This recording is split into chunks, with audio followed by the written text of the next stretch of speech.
هەرێمی کوردستان کانگای خامی سروشتی و دەستکردە ساڵانە ملیۆنان تان کەرەستەی خاو فڕێ دەدرێ بەبێ ئەوەی سوودی لێوەربگیرێ. تایە کۆنەکان نمونەیەکی زیندوون کە لە دوای بەکارنەهێنانی دەتوانێت بگۆڕێت بۆ هەش بەرهەمی دیکە کە لە ژیانی ڕۆژانەی هەر یەکێکمانە سوودی لێوەردەگیرێ. لە هەرێمی کوردستاندا زیاتر لە 4000 کارگەی هەمەجۆر هەیە، بەڵام هێشتا کارگەیەک بوونی نییە کە بە تەواوەتی سوود لەم مادە و کەرەستە خاوانە ببینێ و جارێکی تر بخرێتەوە خزمەتی پرۆسەی پیشەسازیەوە. لە بوژانەوەی ئەم جارەدا بە دوواداچوون بۆ ئەم بابەتە دەکەین. گرنگترین ئەو بەرهەمانەی دەتوانێت لە تایە دروست بکرێت: خەڵووس، پێداویستی ناوماڵ، بۆ پێداویستی یاریگاکان بەکاردێنرێت، بۆ کاری بەروگدوری، بۆ قیرتاوکردنی شەقامەکان، بۆ پێداویستی پەراوگا، بۆ پێداویستی جوانکاری ئۆتۆمبیل. دەتوانرێت سوود لە تایە کۆنەکان وەربگیرێت وەک بەرهەمی سوتەمەنی. تایە یەکێکە لە تەکنیکە گرنگەکانی ئۆتۆمبیل، هاوکات بە بەشێکی سەرەکی ئۆتۆمبیل دادەنرێت، بۆیە ساڵانە بەشێکی زۆر لە شۆفێران بە پێی وەرزەکان یاخود زۆر بەکارهێنانی ئۆتۆمبیلەکە پێویستیان بە گۆڕینی تایە دەبێت. بەراورد بە ساڵانی ڕابردوو ئێستا گۆڕانکاری زۆر بەسەر تایەکاندا هاتووە، بەڵام هەم پیشەوەران و هەمیش شۆفێران هاوڕان لەسەر ئەوەی لە ڕووی کوالێتیەوە تایە هاوردەکراوەکان کوالێتیان زۆر باش نییە، ئەمە جگەلەوەی نرخەکەشی زۆر گرانە.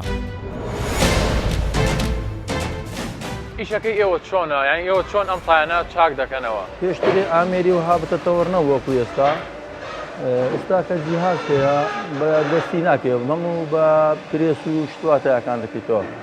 پێشترێ کاری دەستی بوو، ماندووبوونێکی زۆری هەبوو، و پێشترێ چوب و سیفەش بوو، دەبا بیکەوە پەنسەر چوبەکان پەنسەر بکەیت، کاوتی هەبووتی کارەبایی، بەڵام ئێستا هەموو گۆڕاوە بوویتە چوپرێس، واتە بێت چوب و سیفە تایەکان. چۆن چاکی دەکەنەوە ئێستا؟ ئێستا کە بیدایەتەکەی کە هەوای شۆفێر دێ قەلابە لۆریە شۆفەرە فاسی دەکەن، کە فاسما کرد شوێنەکەی بە ئاو دەیدۆزینەوە نیشانی دەکەین، دەهینە سەر دەستگای دەیکەینەوە. باشە کە کردمانەوە ئینجا دەیبنێ لای کۆسەرا هەیە، پاکی دەکەینەوە، ناوەکەی خاوێن دەکەینەوە، دوایی سیکۆتین لێ دەین سیلیکۆنەکە، پاش سیلیکۆنەکەی وشک دەبێ ئینجا پەنسەر دەکەین. کە پەنسەرمان کرد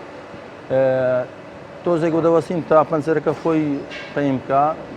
سکۆتینەکە بگری بڵێن نیشک بێتەوە، ئینجا دووبارە دەیبەستینەوە لەسەر دەستگایەکە لە تایەکەی، دوای هەوای لێ دەدەین لە ئامێرەکە دەبەستینەوە. لە ڕووی کوالێتیەوە ئەو تایانە باشن کە ئێستا دەهێنرێنە هەرێمی کوردستانەوە؟ لە ڕووی کوالێتەوە وەڵاهی پێشترێ باشتر بوو، مارکای بوو، بەڵام ئێستا سینیە، سینیش نەوعی باش و خراپیشی هەیە. بە زۆری باشەکەی کەم دێ هەیە، بەڵام کەمە، کوالێتی باش کەم دێ، نەکو سینیش نەوعی باشی هەیە و بەڵام کوالێتی نزم دێ ئێستا عالیە. بەشێکی زۆر لە شۆفێران هەندێک جار تایەکان کۆن دەبێ فڕێ دەدەن، ئەم تایەوە چی لێ دەکەن یانی؟ بەڵا ئێمە پێشترێکە دەبا فڕدێنە عاقاری، فڕدێنە شوێنێکیان کەندەکان، یاخود زۆر کەس هەبوو دەیبت بۆ سەر بان لە سەر کەپرەکان دەیبت لە بۆ دستانان. ئێستا کە خری دەکەینەوە کۆمپانیایەکەیە دێن دەیبا دەیکاتە مادەی نەفتی لێ وەردەگرن، دەیکاتە مەتاتی ئەوانەی سعی فریز و شتوارێکەیە تاتانی پێ دەڵێن، بەڵێ بۆ شتانە بەکاردێنن، دێن دەیبەن، ئێمەش کۆی دەکەینەوە. تۆ وەستایەکی چەند ساڵە ئەوە ئەم تایانە چاک دەکەیتەوە، پەنچەریان دەکەی بۆ نمونە، دروستکردنی تایە ئەگەر ئامێر و کارگەکەمان هەبێ ئەوەندە قورسە لە هەرێمی کوردستاندا؟ وەڵاهی قورس نییە، بەڵام ئێمە زەمانێکە ئیشی پەنچەرتیاتی دەکەین. باشە هەتا ئێستا کارگێکی وانە هاتووە لێرە تایە دروست بکە. بۆ نمونە سەر جوتی تا شۆفەری بە 15-16 وەرەقەیە 16 وەرەقەونیوە لێرە، بەڵام ئەگەر بێت و ئەو جیهازانە بینی ئەو مەحمەلە بینە هەرێمی کوردستان زۆر باشترە، هاچی نەبی نزمتر دەبێ، باڵی خەڵک کەمتر دەبێت، یعنی لە بۆ نمونە بۆ پارەکە کەمتر دەوەستی لەسەر کابرای. ئەو کارگە لێرە ئیش دەکا لە خۆمان باشترا خەڵکی خۆمان ئیش دەکە لەسەر لۆ مەکاینەکانیش باشترا زۆر ڕناوەستی مەڵە مەکانمان زۆرە شۆفەرە و گرێدەر و خەلاب و باشترا کاریەکە بیرێ ساڵان لەوانەیە 25 تا 30 وەرەقە بەس بەتایە بدەم ئەو 25 وەرەقەیە قەید ناکە پێدەدەین بە سکوالێتی بەرز نییە کارگەچی ناوەخۆ هەبیتن ناوەخۆ ینی لەوانەیە ئەو سیوەرەکە لێرە مامەلەی پێ بکرێتن لەو هەمومان قازاز بیتن نەک بستە دەرەوەی وڵات ینی ئەمە و سیوەرەکەی هەپێتن تایبەتمەندیەکانی تایە بەروار دەبێت هەر تایەک بەرواری دروستبوون و تەواوبوونەکەی لەسەر بێت بە پێی ستانداردە جیهانیەکان هەر تایەک تەنها دەتوانرێت بۆ 48,000 کیلۆمەتر بەکار بهێنرێت خێرایی دەبێت توانای خێرایی لەسەر تایەکە دیاریکراو بێت کێش دەبێت توانای هەڵگرتنی قورسایی لەسەر تایەکە دیاریکراو بێت پلەی گەرمی واتە تایەکانیش بە پێی کەشوهەوا دەبێت بگۆڕێن تایەش وەک بەشێکی زۆری تری کاڵاکانی دیکە هاوردەکراوی وڵاتانی ناوچەکە بە جۆرێک هێندە مارکەی جۆراوجۆر لە بازارەکەدا نمایش کراوە ئەستەما بۆ شۆفێران بتوانن جیاکاری تەواو لە تایەکاندا بکەن یاخود هەڵی بژێرن جگەلەوەی چەندین کێشەی دیکە لە تایەکاندا هەیە کە بازرگانان و فرۆشیاری تایە ئاماژەی بۆ دەکەن هاوکات دەشپرسم بۆچی کارگەی بەرهەمێنانی تایە لە هەرێمی کوردستاندا بوونی نییە نرخی تای ئاساییکەوە بۆ سیارەی سادە دەبەسترێکەوە 185 چواردەیە لە $100 دەست پێ دەکا کوالێتی نزمتر هەتا $90 لە 100 دەست پێ دەکا تا 110 ئەوانە ئەمە لە سینی لە کوالێتی ترکە ئەگەر کوالێتی باش بێ و بەرزتر بێ تاوەکو $150 دەڕوە ئەمە لە تایی بچووک لە تایی گەورە بۆ نمونە تایی شۆفڵمان هەیە تایی حەفارەمان هەیە تایی تراکتۆرمان هەیە تایی تراکتۆر تایی پێشەوە هەرزانترە لە چاوپشتەوە بەڵام هی تایی تراکتۆر بەعام هەتاوەکو 35 وەرەقەش دەڕوە هەر لە $200-300 دەست پێ دەکات تاکو 35 وەرەقە تای شۆفڵیش لە $600 و $700 دەست پێ دەکات تاوەکو دەگاتە تایی زۆر گەورە و بۆ مەکانی گەورە بەکاردێ هەتا 60 وەرەقە دەڕوە بەڵام لە دووبەی تا ئینتاجی لێ دێتەوە کۆسەری لێ دێت جارش کە ئینتاجی لێ دێتەوە دێتەوە بازارەکانی هەرێمی کوردستان و ساغ دەکرێتەوە بەڵێ زۆر بە ئاسانیش داخل دەبێ هەستی پێ ناکا کوالێتی کۆنتترۆل دەبێت زیاتر زوم بخەنە سەر ئەم تانەی کەوا لە دوو بۆ دێت چونکە تاریخی لێ دەنێتەوە یان بۆ نمونە من تاک دێنم لێرە 2020 یان 2021 مەجموعە تایەک لەو تایی من دێ لە دوو بەوە 2012 13 لێرە دێ مشتەرەکە تەلەفۆنەکە دەڵێ کاکە ئەو تایە بە چەندە من دەڵێن بۆن دێ دەڵێ کاکە تایە لە ئیتۆ هەیە $50 کەمتر ئەمەش دەبێتە کێشە بۆ ئێمە بۆ بازرگانیکردن بە تایەوە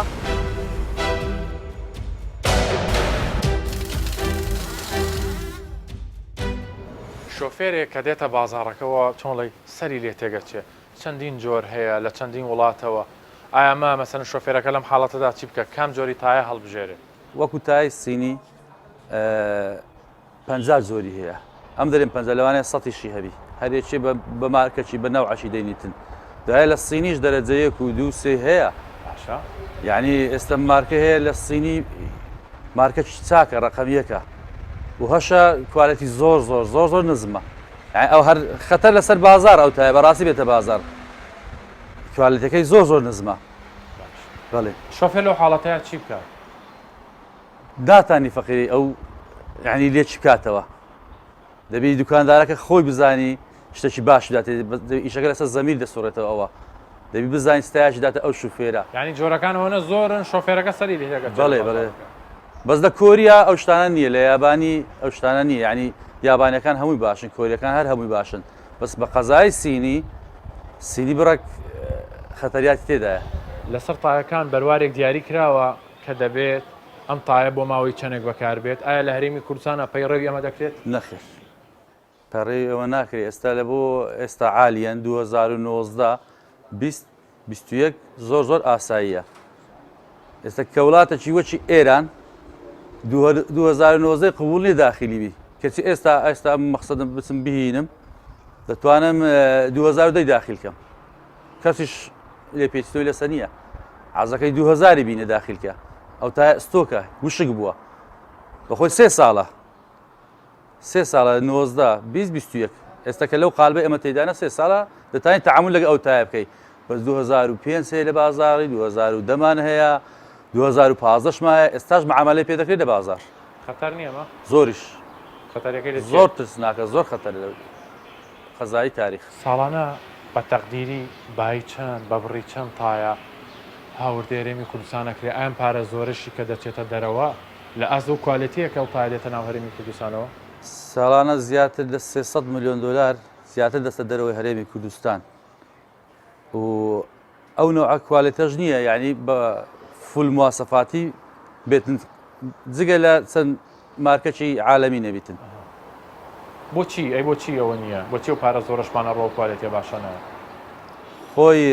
ئەساس وەکالەتێکی باش وەرگری دەتوانێت لێکوانە شتی باشش بینی مارکەی باش بینی ستانداری عالەمی هەیە بەس لێرکوانە چەند شەریکەکن شتی باش دەینن چەند کۆمپانیایەکن شتی باش دەین ئەوە شەیە ساڵانە ئەمڕە پارە زۆرەی کە دەچێتە دەرەوە بۆ کڕینی تایە لە هەرێمی کوردستان بۆ بیرتان لەوە نەکردوتەوە کارگەیەک معمەلێک لە ناوخۆی هەرێمی کوردستان دابمەزرێنن پێشتر دەوڵەتی عێراق کارگەکی دانا بە ناوی بابل نەجاعەتی نەهینە خەڵک زیاتر پەیوەستە بە بەرهەمی دەرەوە زیاتر چاوی فۆکسی هاشتە سەر ئەو ماوەی دەرەوە بەڕاستی وڵاتانی هەناردەکار و بەرهەمهێنەری تایە چین، تورکیا، ژاپۆن، کۆریا، ئەمریکا، رووسیا، چیک، فەڕەنسا، ئەندەنووسیا جگەلەوەی ناتوانرێت کارگەی بەرهەمێنانی تایە لە هەرێمی کوردستان دابمەزرێ بۆ ئەوەی ڕێگەری لە چوونە دەرەوەی پارەی قورس بکات بەڵام دەتوانرێت جارێکی دیکە سوود لە تایە کۆنەکان وەربگیرێ لە ڕێگای کارگەی دووبارەسازیەوە بگۆڕێت بۆ چەندین مادەی سوودبەخش کە بۆ ڕۆژانەی هەر تاکێکمان پێویستە. ئێستا چەندین کارگەی بچووک لە شاری هەولێر هەن کە خەریکی کۆکردنەوەی تایە کۆنەکان و دەیانەوێت جارێکی دیکە سوودی لێوەربگرنەوە بەڵام هێشتا ئەم کارگانەش ناتوانن سوودی تەواو لە هەموو خامی تایە کۆنەکان وەربگرن. ئەو تایە کۆنانی کە لە پشتی ئێمەون ئێوە چی لێکن بۆچی کۆتان کردوتەوە ئەمانە ئێمە ئەو تانێک کە لە پشت زەنافتەوە کۆمان کردوەوە ساڵانی زوو ئێمە بامان شێوە کۆمان کردەوە کە توانیمان لەو کۆنەتانە بتوانین نفتێش خامیلۆ دروست بکەین کە نفتە خامەکەش دەڕۆژ بۆ پاڵاوگەکان دەیان کردەوە بە گاز و بنزین بەس لەم کاتەدا بەهۆی دابەزینی نرخی نەوتەوە ئێستا نرخی نەوت لە ڕووی بازارەوە نرخێکی زۆر بەرەو دابەزینەیە ئێمە ستاین فکرێشکەمان دۆزیەوە کە توانیمان زارشکە هەمان کۆنەتایەکان کۆ بکەینەوە کە بتوانین زارشکە لە پرۆژەیەشکە کارێشکە لێ دروست بکەین ئەویش بریتە لە دروستکردنی تارتان. ئەم تانێک کە فرێ دەدرێت ئایامە چییە مە پارەیە زێڕە چیەمە ئەو تانە کە پێشان کە زوو ئێمە ئەو کۆنەتانە کاستان بیدات بە کۆکردنەوەی تایە یعنی کە کۆمان دەکردەوە لە خەڵکانێک ئەو تانەمان کۆ دەکردەوە بە خۆڕایی ئەو تایان دەدا بە ئێمە هەستان چمان کرد تاکو پرۆژەکەمان سەرکەوتوبی گەورەتر بیتن هەستان کرمانە بە کڕینی کۆنەتایە ئێستا ئەمە ئەو کڕینی کۆنەتایە دەتوانین تا حدێکی باش ینی نەمانێشتووە کۆنەتایە لە شارەکەمان بمینێتن و ئەمەش دەبێتە سێ هۆکاری سەرەکی یەک لەو هۆکارە سەرەکیانەیە دەبێتە بۆ پاکشکردنی ژینگەی شارەکەمان واروەها دەبێتە ینی هەلی کار بۆ گەنجەکانمان و لە سێمشتش کە دەتوانین زۆر دەوڵەمەند بین لە بەرهەمی ناوخۆ بەرهەم بهێنن. چۆن بتوانین پێویستمان بە چەند کارگەیترە کە بەس تەنها سوود لەم تایەکۆنانەوە بەڵێ ئێستا وەکو ئەوەی کە ئێمە پێش ئەوەی کە بتوانین لەو کۆنەتایە تارتانی پێدروست بکەین ئێمە پێشتر نەوتمان پێدروست دەکرد وەکو سەرەتای ئیشەکە وایە فکرەکەی ئیشەکە وایە لە زۆر شت بەکاردێ ئێستا ئێمە لەو کۆنەتایە نەوتمان دروست کردووە تارتانمان دروست کردووە ئیزافی دەتانی شتی تریشی لێ دروست بکەین بۆ نمونە دەتوانین لەگەڵ قیر تێکەڵ بکەین بۆ شقامە گشتەکان بەکاربێتە ئەو قیڕە نەتەقی ینی شقامەکە هەستی بەرە و داترازانی شقامەکان تا شقامەکی جوانی لێدەرسی وەکو وڵاتانی پێشکەوتەوە. ئەو تایە چیە گەینە لای تۆ؟ ئەو تا لایمە ینی بەڕاستی بەهایەکی زۆر گرانە، ینی ئەو تا لای ئێمە وەکو ئارتونی ڕەش وایە کە ئێمە دەتوانین سەرمایەکی زۆر بۆ تایە کۆ بکەینەوە هەم بۆ خۆمان و هەم بۆ هەلیکاری گەنجەکانمان و هەم بۆ وڵاتەکەمان هەم بۆ ژینگەش. باشە کاکی وایسایمە بینیمان ئێوە بە دووسێ مەراحیل چی لەو تایاناکەن ئەو تایانە دێنوەری دەگەن و دەیخەنە ناو ئەو ئامێرشتانە چییە؟ ئەو ئامێرانەی ئیدی خۆتان کە دەزانن وەکو دروستکردنی تارتان سەرەتای کارەکانمانە ئێستا ئێمە توانیمانە ئەو تایانە کۆکەینەوە لە دوای کۆکردنەوەی توانیمانە ئەو تایانە کەپز بکەین تا شوێنمان کەمتر لێ بگری لە دوای کەپسەکە ئێمە جارشکە دەیکەین بە پارچە لە دوای پارچە چەند مەراحیلی کەمانەیە ئەو تا خێتەکەی لێ دەردێنی و ئاسنەکەی لێ دەردێنی اینجا لە مەرحەلەی کۆتایی دەبێت بە گرانەوەکە بۆ گناڕۆ دوای جارشکە ئێمە دەیکەینەوە بە فەرشی تاتان و یاریگەی بۆ یاریگە بەکاردێتەوە.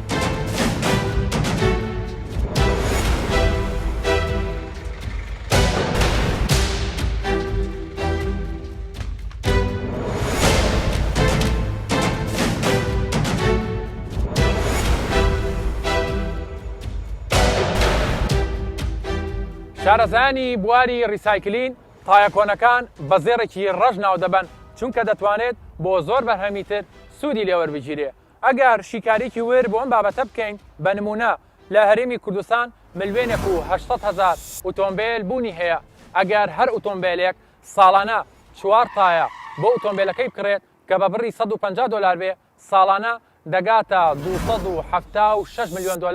تەنها بۆ کڕینی تای ئۆتۆمبیلەکان خرج دەکرێت. ئەگەر خودی تایەکە بە نمونە وەربگرین بزانی دەتوانین چەند بەرهەمیتر سوودی لێوەربگیرێ. ئەم تایەکۆنەی کە لە بەردەمی مندایە دەتوانێت 130 نەوتی خامی لێ دەربهێنرێت 130 کاربۆن بلاکی لێ دەربهێنرێ و 111 تەلی لێ دەربهێنرێ 118 دەتوانێت وەکو سوتەمەنی لە ناو کارگەکانە جارێکی تر سوودی لێوەربگیرێ. بەڵێ ئەمە تەنها تایەکۆنەکان بوو کە دەتوانێت بۆ چەند بەرهەمیتر بگۆڕێ و لە هەمان کاتیشدا یاریدەدەرێکی باش بێ بۆ ئەوەی ببێتە ڕێگر لەبەردەم چوونە دەرەوەی ملیۆنان دۆلاری ساڵانە کە بۆ ئەم کەرەستەخاوانە تەرخان دەکرێت. پرسیار و ڕخنەکان هەمووی ئاراستەی وەزارەتی بازرگانی و پیشەسازی دەکرێت کە بۆچی تا ئێستا نەتوانراوە ژمارەی کارگەکان زیاد بکرێت یاخود بە جۆرێکی تر نەبوونی کارگەی ڕیسایکلین سوودوەرگرتن لەو خامانەی کە ئێمە وەک زبڵ تەماشای دەکەین. ژمارەی کارگە و کارخانەکان هەم بازرگانی هەم پیشەسازی هەم کشت و کاڵی ژمارەیان چەندە لە هەرێمی کوردستان؟ ئایا ئەمە لە چاو خواست و پلانەکانی وەزارەت هەیە؟ نەخێر لە ئاستی داخوازەکانی ئێمە نییە. ئێمە بەپێی ئەو بارودۆخەی دەتوانین بڵێن هەتا زۆرێک باشە، بەڵام دەبوایە ئێستا زیاتر لە 20,000 کارگەمان لە هەرێمی کوردستان هەبە بۆ دەتوانین دەمانتوانی ئەو بگەینەوە ئاستە، بەڵام چەندین بارودۆخی دەرەچی و لە دەرەوەی خواستی مرۆڤ بۆ نمونە ئەو قەیران و شەڕ و هەروەها بڵاوبوونەوەی ڤایرۆسی کوڕ، بەڵام دەتوانین زیاتر بکەین، دەتوانین بەرنامەیەکی تر شۆڕشێکی پیشەسازی ئەنجام دەین لە هەرێمی کوردستان. ئەستەنگەکان و گرفتەکان لە بەردەم کارگەکان لا ببین بۆ ئەوەی هەست بکەن دۆخێکی ئارامتر و ژینگەیەکی لەبارتر هەیە. چەندین کارگە دابمەزرێ مانای ئەوەیە چەندین خانەوادە دەتوانن بژێوی ژیانن لەو کارگانە بەرجەستە بکەن و وەربگرن. پلانی وەزارەتی بازرگانی و پیشەسازی چییە بۆ کەرتی پیشەسازی بە تایبەتی؟ بەپێی توانە سنووردارەکانی وەزارەتمان، بەپێی توانەکانی حکوومەتی هەرێم، ڕۆلی وەزارەتمان ڕۆلی سەرپەرشتیکردنی پرۆسەی دامەزراندنی کارگە و پشتگیریکردنە. ڕاستە چەند گرفتێکمان هەیە، بەڵام ئەو گرفتانە هەولی بۆ دەدەین. بەڕێز وەزیری بازرگانی پیشەسازی، بەڕێزان بریکارەکانی وەزارەت لە بەردەوام گفتوگۆ و کۆبنەوەدان لەگەر ئەنجومەنی وەزیران لەگەر لایەنی پەیوەندیدار بۆ ئەوەی گرفتەکان هەنووکەیش بێت چارەسەر بکرێ، بۆ ئەوەی ئێمە بگەینە قۆناغێکی باش و هەروەها خۆمان قەنەعەت پێبینین کە گەیشتینە دەرئانجامێکی سەرکەوتوو. بۆ دۆخی ئایندە گەشتبینن بە کەرتی پیشەسازی؟ بەڵێ زۆر گەشتبینین، بەڵام پێویستمان بە گەشتبینیەکە پێویستی بە قۆناغی عملی و پراکتیکی هەیە، هەروەکو ئاماژەم پێکرد کە وەکو شۆڕشێکی پیشەسازی بەرپا بکەین، هەڵبستین کەرتی تایبەت و هەروە حکوومەت هاوبەش بە وەرگرتنی ئەزمموی بیانی، وەرگرتنی و هەروەها داوەتکردنی چەند کۆمپانیایەکی بیانی گەورە و زەبەلاح بۆ ئەوەی بێن هەرێمی کوردستان هەندێک ئاسانکاریان پێشکەش بکەین و بێن لەگەر کەرتی تایبەت بە هاوبەشی کار بکەن. ئایا ئەمە نیشانەی پرسیار دروست ناکە لای وەزارەتی بازرگانی و پیشەسازی لە کۆی زیاتر لە 4,000 کارگەی هەمەجۆر لە بوارە جیاوازەکاندا چەند کارگەیەکی ڕیسایکلین هەیە؟ ڕاستە پرسیارەکە لە جێە چەند کارگەی ڕیسایکلینگمان هەیە لە بواری دروستکردنەوەی تایە و هەروەها کاغەز و بەڵام کارگەی گەورە و مامناوەندی نین، کارگەی بچووکن. ئەوە ناستە سەر ئاستێک بڵێن ئێمە کارگەی ڕیسایکلینگمان هەیە، لەبەر ئەوەی زۆر پێویستە ئێمە بەپێی پەیوەندیەکانمان لەگەر پارێزگاکان، پارێزگای هەولێر داوا کراوە هەر کۆمپانیایەکی بیانی ناوخۆ هەولی ئەوە بدات کە کارگەی دووبارە دروستکردنەوە و ڕیسایکلینگ دروست ئەنجام بدا بە هەموو جۆرێک پشتگیری دەکرێتن. هیوادارین لە ئایندەیەکی نزیک بەپێی ئەو پەیوەندیانێک کە باسم کرد لە چەند کۆمپانیایەکی ئەوروپی بریتانی لە گفتوگۆ و دانوستاندندان کە بێن بۆ زبل و خاشاک لە هەولێر پایتەختی هەرێمی کوردستان بە پرۆسە چارەسەر بکەن. ژمارەی کارگەکان لە هەرێمی کوردستان 4,000 کارگەیە بە سەرمایی 1 تریلیۆن دینار. لەو ژمارەیە 1247 کارگەی بیناسازیە. سەرجەم کارگەکان لە هەرێمی کوردستاندا 25,000 هەلی کاریان ڕەخساندووە.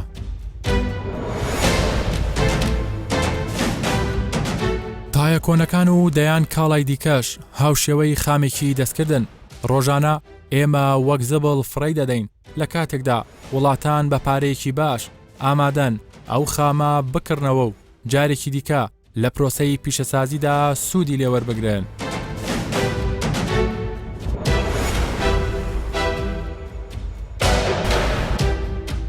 چین یەکێک لە وڵاتانەی لە ڕووی سنووری جوگرافیاوە مەودایەکی درێژخایانی هەیە لەگەڵ هەرێمی کوردستان، بەڵام لە ڕووی بازرگانیەوە ئەو وڵاتە زۆر نزیکە.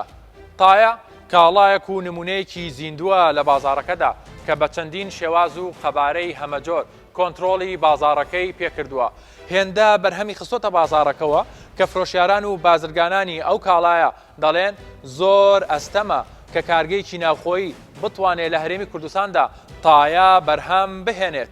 هەموو ئاماژەکان بۆ ئەوەن کە ئێستا لە هەرێمی کوردستان کاتی ئەوەیە شۆڕشی پیشەسازی بەرپا بکرێت، ئەویش لە بەرامبەر ڕێگری لە چوونە دەرەوەی پارەی قورس بۆ وڵاتانی دراوسێ و ناوچەکە بە هەمان شێوەش پتەوکردنی ژێرخانی ئابووری وڵات.